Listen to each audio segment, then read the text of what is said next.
Hello friends and welcome back for another episode of Indie Impressions. My name is Nick and today we're going to be checking out something called Cubepocalypse. This is for LD27, again the 48-hour game competition where developers will create a game from scratch in just 48 hours. The theme again on this one is 10 seconds and today's game is a first-person run around and try not to get blown up game. I don't think there's really a genre for that, but I guess it's sort of like a leaderboard-driven arcade-style thing. And we're going to jump right in, play normal mode, and you will become quite accustomed to the rule set almost immediately. It's very accessible. So here we go. Worship at the shrines to please the gods and delay the Cubepocalypse. That's all we have to do. So we have to look around for shrines. We will see a beacon shooting up towards the air at some point, probably on the other side of this cliff face. No, where's the beacon? There's the beacon. Alright, so every time we pick this up, it delays the inevitable for 10 more seconds. And we can also pick up these box crosses that are hanging in the air, and those will allow us to, after, I think, 3 or so of them, we will get a shield, which we can use temporarily to avoid the Cubepocalypse. So as time goes on, we will gain more and more in terms of score, and more asteroids or meteors will start to fall and try and deform and break up the landscape. It's actually a really good concept, I have to say, and I think the execution is quite well done. Obviously using some sort of a voxel engine here in Unity, and I think it really looks quite nice. I'm missing most of the shrines because they seem to be putting them in places where I can't seem to get to them. 10 seconds at times feels like maybe not enough time to reach all of the points on this map, especially when you're not even sure where you're running. But sometimes you get lucky and they tend to show up right next to each other. This is not seeming to be one of those times. And I guess that would be when you would use the shield, which is still not ready. This time it's up above. Oh, that landed right in my face. You'll see I do have an HP meter down at the bottom, or HP number, which is now down to 20, so the next shot I take, I'm probably pretty much done. Oh, look at that. Shooting up blue cubes of water all over the place. Obviously, it doesn't really have, you know, the physics for liquid or anything. Oh, that one landed directly on me. And there's our final score, 132.93. Would be nice if there was like a leaderboard or something, but there is not, unfortunately. Let's do another game and see if we can get a little bit more lucky and perhaps have the shrines show up in a place where I can actually reach them in time. Not maybe this time, though. It'll move again in... Okay, it's already moved, and I think it's above me this time. So one thing I'd like to see maybe that could improve this experience would be... Wow, I think that hit me directly and it didn't actually kill me. I would love to see like a jetpack or something, because it's really hard to scale these walls in any reasonable amount of time.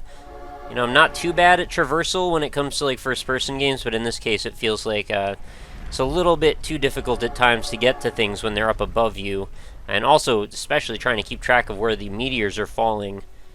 You may have wondered when you saw the title screen, like, what's up with hardcore mode? Well, it's the same concept, only you get about 3 times as many asteroids. I don't know if that's actually the number, but it felt like that when I tried it. Alright, so we're going to make our way across. We're not going to have time for that, so let's see where it moves and look for the beacon. Okay. And it's down here. I'd love to see how far I could survive, just to see how far the landscape can be deformed and destroyed.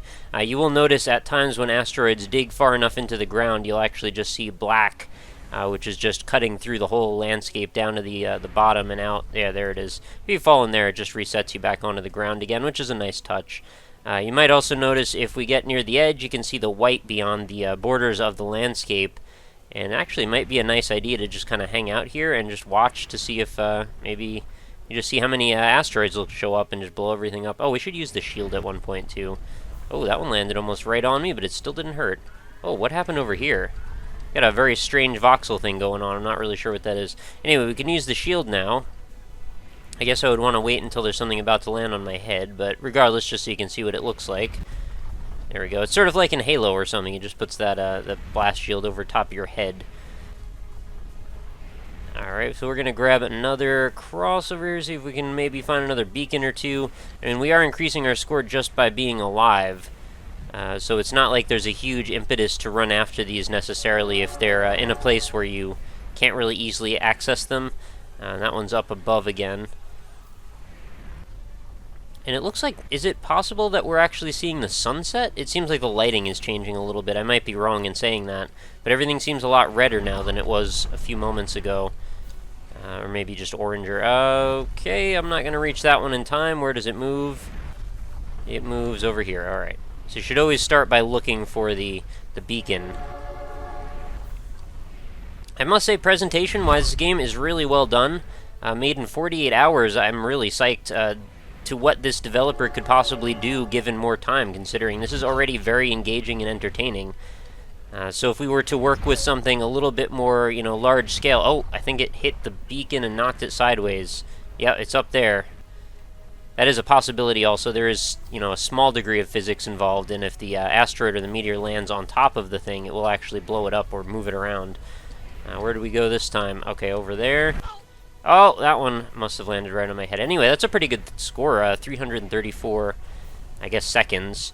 I have to say the typography I don't think quite matches what's going on here, but then again, it's kind of a tough balance to go between, like, biblical, grandiose themes and then, like, Minecraft-esque terrain mapping, and then we've got, I don't really know what is evoked by this typography. It seems a little bit comic book, but a little bit, I don't know what else. Something else. There's something else. Let's try a hardcore mode version and see how fast the meteors will fall on my head this time. You'll see it's triggering like many at a time. Oh my goodness, I feel like I'm in a match of worms and somebody just bought the Armageddon. I guess whatever this thing is here all the time. I didn't notice it until just now. Wow, this is very aggressive, but could lead to some very entertaining results if we just let the ground keep getting destroyed. I would have to be on top of my game to be able to avoid all of the destruction here. Oh man, I'm already dead. That went really fast. But yeah, I guess your timer also goes up equally fast to compensate. So it's just sort of like a turbo mode more than anything. So I guess we'll just do one more mode of this. And I'd like to go up somewhere high and see if we could watch the ground get broken apart. Because it actually looks really nice. The rumbling, the sense of impact, the music, the presentation in pretty much every format, and even the dynamic lighting effects all look really nice in this game. So I must say, well done. For a free game, and especially for a game designed in such a short amount of time, outstanding work. This is a game that I could easily see if this was, brought to a little bit bigger of a presentation, have a few more modes, maybe some online leaderboards. I could easily see paying $5 for this. I could put it up on Steam, get a Greenlight campaign going for it. I would have fun with this. There's something about just watching the voxel-style destruction of everything that it always entertains me. Alright, well, I guess I've died multiple times. The water shooting up into the air is a little silly, but what are you going to do? And again, this is Unity, so again, I'm impressed. But that is going to do it for today's episode, and a pretty short one, I have to say, but I think that's probably about everything we needed to see. So if you want to go check this one out, the link will be in the description for you to go grab it. It is, again, completely free, designed for LD27. We have still a bunch more to go for the 10 seconds theme. I'm sure we'll be exploring at least another 10 or so in the weeks to come, and hopefully you're enjoying that. But I will make an effort to look for the most exciting and invigorating, unique, original ones that I can find in the wild world of thousands and thousands of LD27 games. There are many out there, so feel free to do your own exploring. When I give you the link for this one, you can actually just click away and just look at View All Results, or yeah, I think View All Results is where you want to go, and that should take you to all of them.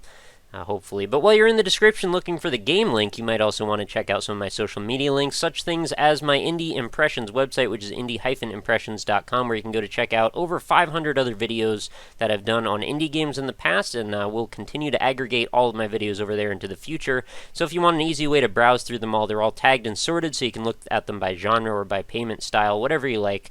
So if you just want to look at the free ones or whatever, that's all good. I also got forums over there and a bunch of other stuff, so feel free to stop by. It's a good time. Hopefully you'll enjoy it. And let me know what you think about this game, of course. I am always curious to hear your opinions. What do you think could be done to improve such a concept? I think it's pretty well realized at this point that it's at right now, but I'd love to hear what your opinions are as well. Maybe introducing some sort of an explosive that the player can employ, maybe a drill gun or something, try and get your way up to higher plateaus, maybe let you create platforms on the fly. I don't know. The options are ripe for exploration, so I'd love to hear what you think about that possibility. And of course, any support you can leave for the series is well welcomed. If you enjoyed this episode, please do consider leaving a like on it if you enjoyed it, of course, and just if you feel I deserve one, I should say.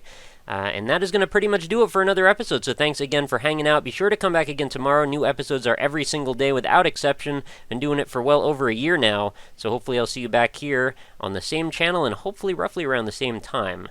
So have a good night, and I will catch you all later.